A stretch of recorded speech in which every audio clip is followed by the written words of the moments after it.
Here's what I need you to do. When I tell you this story, think about your kids.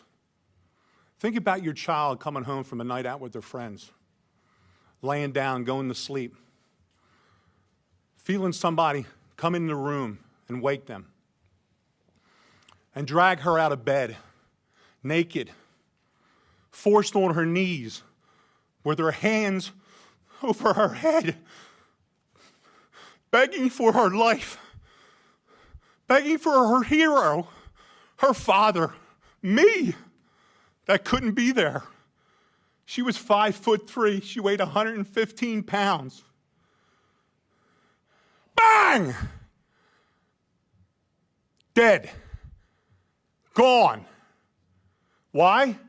Because Alexander Devontae Dickey, who was arrested 39 goddamn times, 25 felonies, was on the street. How about that? How good are we doing for our family? How good are you doing for your kids? He should have been in jail for over 140 years for all the crimes he committed. You know how much time he spent in prison? A little over 600 days in 10 years. He's only 30 years old. He was committing 2.65 crimes a year since he was 15 years old, but nobody could figure out that he couldn't be rehabilitated. Well, you'd have to put him in prison to see if he could be rehabilitated. Isn't that the idea of prison? But no, my daughter wanted to be a teacher. She finally figured it out 2 weeks before she was executed. And I haven't heard a damn word from Byron Gibson in South Carolina. Not one word. 4 months, no communication. His biggest concern was that he was pissed off about my interview and how I made him look on the Fox News channel with Trey Gowdy. How pathetic is that? That we're letting our 22-year-old kid visiting friends. It's all she ever wanted to do was visit friends.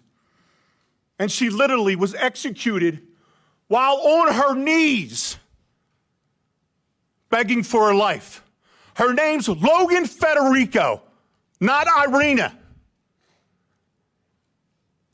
And you will not forget her. I promise you. You will be sick and tired of my face and my voice until this gets fixed. I will fight until my last breath for my daughter. You need to fight for the rest of our children, the rest of the innocents, and stop protecting the people that keep taking them from us. Please. You have the power. We put you in the power to do what you have to do. We're asking you, we're begging you all to stop this. 39 crimes in 10 years, 25 felonies. Can anybody here explain to me, well, how possibly he could be on the street? Possibly be on the street. How is it possible? I could sit down in a room and I could explain the whole process of how it failed, how South Carolina failed, Logan, okay? How lack of communication. What y'all did, you woke up a beast and you pissed off the wrong daddy. Because I'm going to put it out there, and I'm not going to be quiet until somebody helps. Logan deserves to be heard. Everyone on this panel deserves to be heard. And we will. Trust me. My daughter laid on the floor for 7 hours before somebody in that house recognized that something was wrong.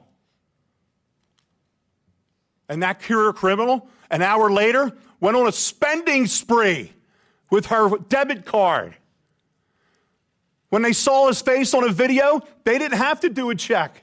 He was arrested so many times, they knew who he was. They knew exactly where to go get him. Pathetic.